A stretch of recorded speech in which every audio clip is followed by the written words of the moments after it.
Lord, యేసుక్రీస్తు నామములో మీ అందరికీ శుభములు. ఆలోచనలను సైతానుగాడు పుట్టిస్తాడా? ఎస్, ఖచ్చితంగా. ఈ యొక్క అద్భుతమైన వాక్యాన్ని మనం ధ్యానం చేసుకుందాం. అపోస్తులైన పౌలు గారు కొరింథీయులకు రాసిన 2వ పత్రిక 10వ అధ్యాయం 5వ వచనం. మేము వితర్కములను, దేవుని గురించిన జ్ఞానమును అడ్డగించు ప్రతి ఆటంకమును పడద్రోసి ప్రతి ఆలోచనను క్రీస్తుకు లోబడినట్లు చెరపట్టి మీరు సంపూర్ణ విధేయతను కనపరిచినప్పుడు సమస్తమైన అవిధేయతకు ప్రతిదండన చేయ సిద్ధపడి ఉన్నాము. స్తోత్రం దేవా, ఈరోజు యొక్క వాక్య వెలుగులు మమ్మల్ని నడిపించి బలపరచమని యేసుక్రీస్తు నామములో ప్రార్థించినమ్మి పొందుకొని ఉన్నాం తండ్రి, ఆమేన్. ప్రియులారా, జాగ్రత్తగా గమనించాలి. ఇక్కడ ఏమంటున్నాడంటే ప్రతి ఆలోచనను క్రీస్తుకు లోబడినట్లు చెరపట్టి. ఈ యొక్క ఆలోచనను మరి ఎలా చెరపడతారు, ఎలా బంధిస్తారు, ఈ యొక్క విషయాలు ఈరోజు కొన్ని రోజులు మనం నేర్చుకుందాం. ఈరోజు కొన్ని విషయాలు నేను మీ ముందుకు తీసుకొస్తా ఉన్నాను. క్రైస్తవ జీవితంలో విజయం పొందగోరేటువంటి వారు వ్యర్థమైన తలంపులు, హేయమైన ఆలోచనలు, మరి చెడినటువంటి మనసును జయించాలి.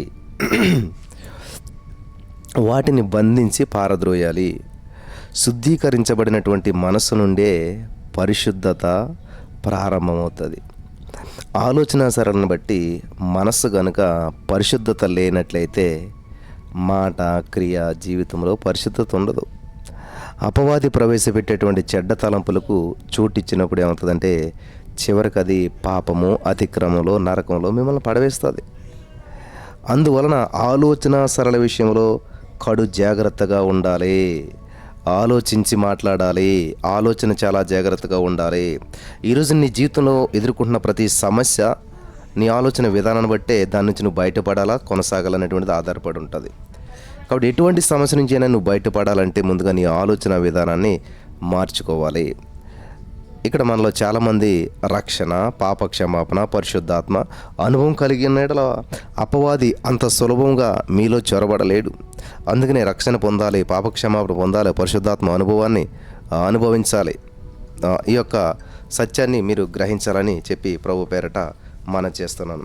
ఎప్పుడైతే మనం రక్షించబడి బాప్తిసం పొంది మరి ప్రభు సన్నిధిలోకి మనం ఆ దేవుని బిడ్డలుగా స్వీకరించబడతామో అప్పుడు సైతాన్గాడి యొక్క ఆ యొక్క పరిశుద్ధాత్మ అనుభవం కలిగినప్పుడు అపవాదిగాడు అంత సులభంగా మీ లోపలికి చొరబడలేడు, ప్రవేశించలేడు. వెలపల నుండే మీ యొక్క ఆలోచన సరణలో చొరబడి ప్రవేశిస్తాడు. కాబట్టి వాడు ఏం చేస్తాడంటే వెలపటి నుంచి ఆలోచనలు పుట్టిస్తాడు. ఇలాగూ చేసి ఉంటే బాగుండేది, అలా చేసి ఉంటే బాగుండేది, సంతోషంగా ఉండేది, సుఖభోగంలో మరి త్రోసివేయకు, వాటిని అనుభవించు అని చెప్తూ ఉంటుంటాడు సైతానుగాడు. జాగ్రత్తగా వినాలి ప్రియులారా. కాబట్టి తదుపరి పాపంలో పడవేయటానికి కావలసిన ప్రణాళికలను సిద్ధపరుస్తాడు సైతానుగాడు. అందులో నీవు మునుగు తేలుతూ ఉండగా నిన్నెవరూ కనుగొనలేరు. ఒకవేళ నీవు పట్టబడినా కానీ తప్పించుకొనవచ్చునని చెప్తాడు సైతానుగాడు. కాలక్రమంలో అపవాదిగాడు ఏం చేస్తారంటే నీ ఆలోచన పక్కకి వెళ్ళిపోద్ది. అపవాదిగాడి యొక్క ఆలోచన చెప్పి నడుస్తూ ఉంటుంటావు. ఇంకా అలా నడుస్తూ ఉండగా తప్పనిసరి పరిస్థితుల్లో పాప జీవితంలో పడవేస్తాడు వాడు సైతానుగాడు. ఇది జరిగినటువంటి విషయం ఆదాం విషయంలో, అదే అవ్వం విషయంలో. ఎక్కడైతే గమనించాలి ప్రియులారా. అలాగే దేవుని యుద్ధోపకరణాలు ఏంటి, మరి ఏమి ఆయుధాలు దేవుడు మనకిస్తాడు అంటే 2 కొరింథీ 10:4 మా యుద్ధోపకరణములు శరీర సంబంధమైనవి కావు కానీ దేవుని ఎదుట దుర్గములను పాడద్రోయ జాలినంత బలము కలవై ఉన్నవి. హల్లెలూయా. ఏంటంటే బలము కలిగినటువంటివిగా ఉన్నాయంట. శత్రువును, వాడి సమస్యను, నువ్వు అనిపిస్తున్న ప్రతి ప్రతికూల పరిస్థితిను పాడద్రోయగలిగినంత. ఇది చాలా అద్భుతమైన విషయం. పాడద్రోయ జాలినంత బలము కలిగినటువంటివిగా ఉన్నాయంట. కాబట్టి మీ యొక్క ఆలోచన సరళను చెరపట్టు విధానాన్ని మీరు ఎరిగి ఉండాలి. అది అదుపు తప్పి అటు ఇటు మరి పరుగులు వేస్తూ ఉండకూడదు. వాటిని వశం చేసుకోవాలి. ఎద్దులకు ముక్కుకు తాడు కడతారు, కళ్ళు అంటారు మనం. అలాగే గుర్రాలు కన్నులకు గంతలు కడతారు.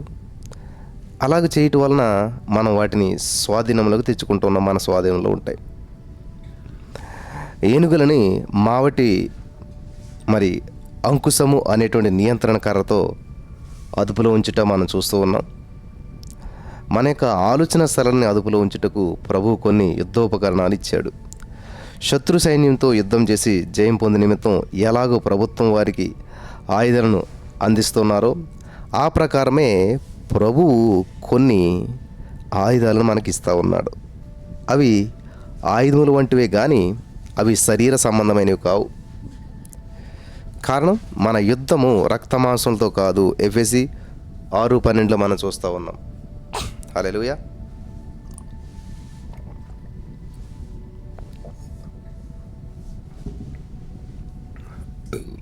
ప్రధానులతోనూ అధికారులతోనూ ప్రస్తుత అంధకార సంబంధాలకు లోకనాథులతోనూ ఆకాశ మండలమందున దురాత్మల సమూహములతోనూ పోరాడుచున్నాం. అవును ప్రియులారా, ఇది ఆత్మ సంబంధమైన యుద్ధం కాబట్టి ఆత్మ సంబంధమైన యుద్ధోపకరణాల ద్వారానే మనం జయించగలుగుతాం. మన శిరస్సులో పుట్టుచున్నటువంటి వ్యర్థమైనటువంటి తలంపుల్ని అదుపు చేయటానికి రక్షణ అనేటువంటి శిరస్రాను మనకి ఇవ్వబడుతుంది. యేసుక్రీస్తు రక్తాన్ని అటువంటి పరిస్థితుల్లో ధ్యానిస్తూ ఉండగా అవి మన మనస్సును కప్పి సంరక్షిస్తూ ఉన్నాయి. అంతేకాదు, ప్రభువు మన తలను పరిశుద్ధాత్మ నూనెతో అంటి ఉన్నాడు. ఇవన్నీ కూడా బలమైనటువంటి యుద్ధోపకరణాలు. విపరీతంగా చెడ్డ తలంపులు పుట్టిన వారానికి 1-2 దినాలు మీ మట్టుకు మీరు ఉపవాసం ఉండి శత్రువును జయించడానికి తీర్మానించుకోవాలి. ఉపవాసము మరియు ప్రార్థన మిమ్మల్ని శుద్ధీకరించి శుద్ధినిగా మరి మార్చేస్తుంది. పైనుండి వచ్చు శక్తితో ప్రభువు మిమ్మల్ని నింపుతాడు. మన హృదయమందు విత్తబడు సాతాను విత్తనాలు ప్రభావాన్ని మనం ఒక ఉదాహరణ ద్వారా మనం అర్థం చేసుకోవచ్చు. ఒకప్పుడు వందలాది మందికి త్రాగునీటిని అందించినటువంటి బావి అయితే నేడు అది పాడైపోయిన బావిగా ఉన్నది. కారణం ఏంటంటారు? బావి నీటికి అలవాటు పడినటువంటి గ్రామ ప్రజలు కింద నుండే చక్కని గోడలు నిర్మించారు. నీరు చేదుకుంటకు ప్రాకారం మీద గిలకను అమర్చారు. అయితే అదే సమయాన కొన్ని ఆకాశ పక్షులు దాని మీద కూర్చొని రెట్టలు వేస్తూ ఉన్నాయి. అందులో కొన్ని రకాల చెట్ల విత్తనాలు కూడా వర్షం పడినప్పుడు మొలకెత్తాయి. నీరు చేదుకుంటకు వచ్చినటువంటి వారు దాన్ని పట్టించుకోలేదు. కాబట్టి ఏమైందంటే మొక్కలు ఎదిగాయి. దాని వేరు మనం చూసినట్లయితే ఆ యొక్క బావిలో ఉన్నటువంటి వేర్లు పెరిగాయి, చెట్లు పెరిగాయి. అంత మాత్రమే కాదు, ఆ యొక్క చెట్ల యొక్క వేర్లు ఆ గోడ సందుల్లో చొరబడి బావి భద్రత కొరకు కట్టబడినటువంటి గోడలను దెబ్బతీశాయి. దాని ఫలితంగా బావి గోడలన్నీ కుప్పకూలిపోయాయి. అప్పుడు పాడైనటువంటి బావి అని చెప్పి ఏం చేశారు? దానికి అది చూసినటువంటి వారు గోడలు ఎప్పుడైతే పగిలిపోయి వాళ్ళందరూ పాడుబడిపోయిన బావి, పాడైన బావి అని చెప్పి దానికి పేరు పెట్టేశారు. ఇంకా అంతే. అక్కడ నుంచి దాన్ని నీళ్ళు తాగటం మానేశారు, దాని దగ్గరికి వెళ్ళటం మానేసి వదిలేశారు. అట్లాగా అక్కడ అనేక మందికి ఒకప్పుడు మరి వందలాది మందికి త్రాగునీటిని ఇచ్చినటువంటి బావి ఇప్పుడు ఎటు కానట్టు అయిపోయింది. నా ప్రియమైనటువంటి సహోదరి స్నేహితులారా, నీ మనసు ఈ బావితో సమానంగా ఉన్నది. బావి మీద పక్షులు ఎగిరిన ప్రకారం నీ మనస్సులో వేలాది తలంపులు పుడుతూ ఉంటుంటాయి. ప్రతి దినము కూడా ఒక మానవుని హృదయమందు 30,000 కంటే ఎక్కువ తలంపులు పుడుతూ ఉన్నాయంట.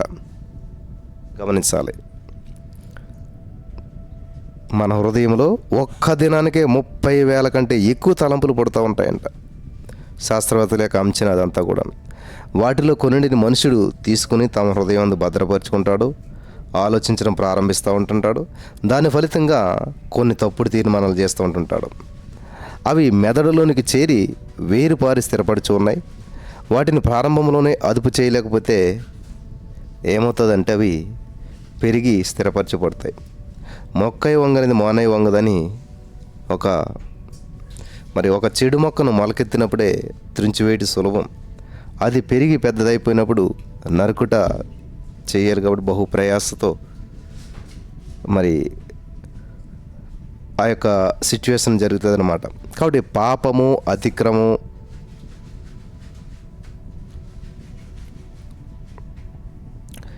దుర్మార్గమైన పనులు మీ యొక్క ఆధ్యాత్మికమైన జీవితాన్ని పాడు చేస్తాయి.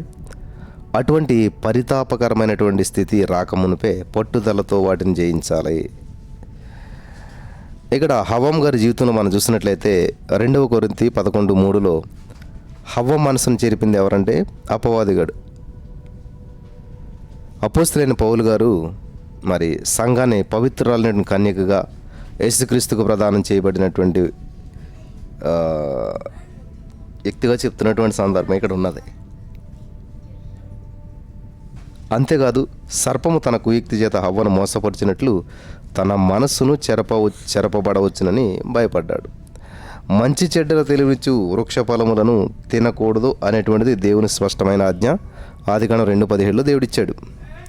యుక్తి కలిగినటువంటి సర్పం ఇది నిజమా, ఈ తోట చెట్లలో దేని ఫలములేని మీరు తినకూడదని చెప్పి దేవుడు చెప్పాడా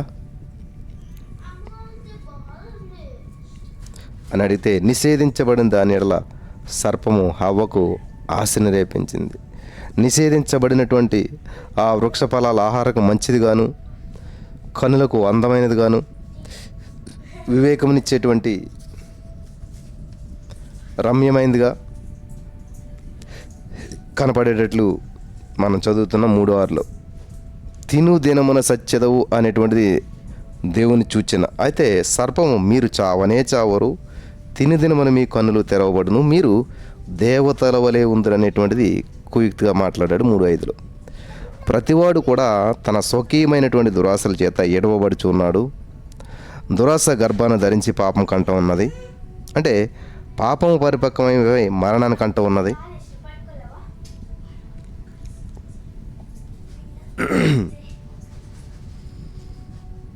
యాకోబు 1:14-15లో మనం చూడవచ్చు. ఇది నిజం. పాపపు తలంపులు మనస్సులో పుట్టుచున్నాయి. వాస్తవానికి అవి కన్నులు చెవుల ద్వారా చొరబడి ఎరుగకే పాపం చేయనట్లు ప్రేరేపించున్నాయి. కనుక మనసులో విత్తబడేటువంటి మాటలు విషయంలో కడు జాగ్రత్తగా ఉండాలి. కాకి నోట గారిని చూసినటువంటి నక్క, కాకి నీవు అందంగా ఉన్నావు, ఒక పాట పాడు అని పొగడినటువంటి తక్షణము కాకే మరేం చేసింది, పాడేసింది. కాబట్టి గారి కింద పడ్డదంట, నక్క ఎత్తుకుని పోయిందంట. వింటున్నారా?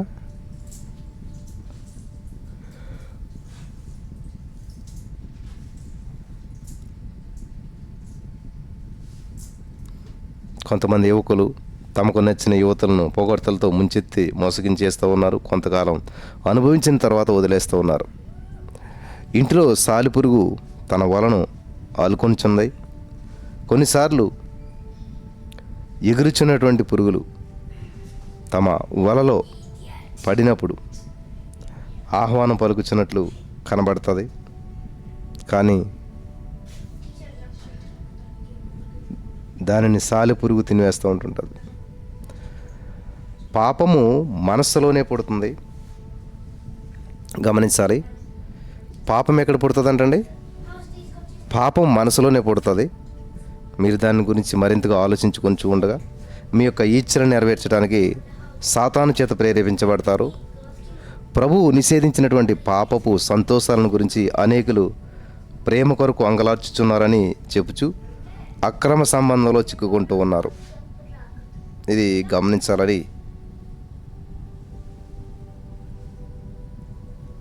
ప్రభు పేరిట మనం చేస్తూ ఉన్నాను.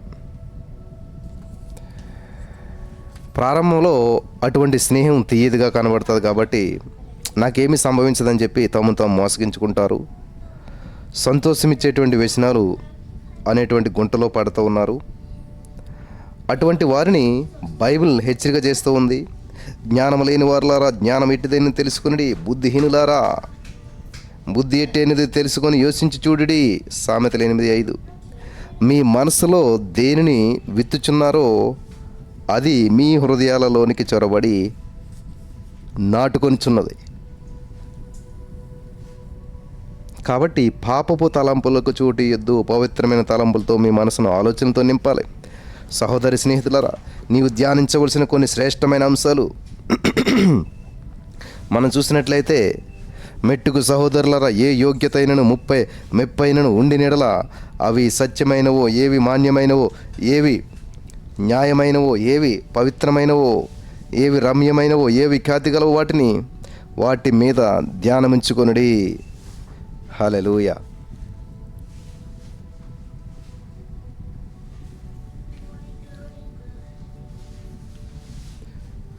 నేడే చెడు తలంపులను బొత్తిగా తొలగించుకుని పవిత్రమైన తలంపులను పెంపొందించుకోవడానికి తీర్మానం చేసుకోండి. బైబిల్ గ్రంథంలో విజయము పొందినటువంటి పరిశుద్ధుల వలె నేను కూడా నా జీవితంలో విజయం పొందగోరుచున్నాను, నాకు సహాయం చేయము అని ప్రభువును అడగాల ప్రియులారా. ఆత్మ సంబంధమైన జీవితంలో ఎదుగుటకు మీకు ప్రార్థనాపరులైనటువంటి కొందరు స్నేహితులు కావాలి. దానియేలుతో ఏకమైనటువంటి విజ్ఞాపన చేసినటువంటి 3 స్నేహితుల వంటి వారు కావాలి.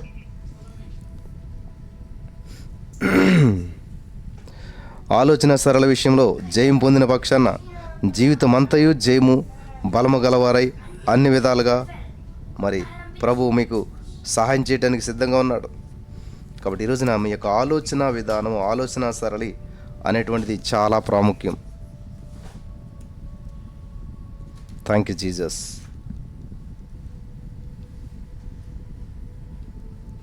స్తోత్రం దేవ. యొక్క వాక్యమైన వారందరి యొక్క ఆలోచన విధానం నీకు మహిమార్థంగా ఉండాలి.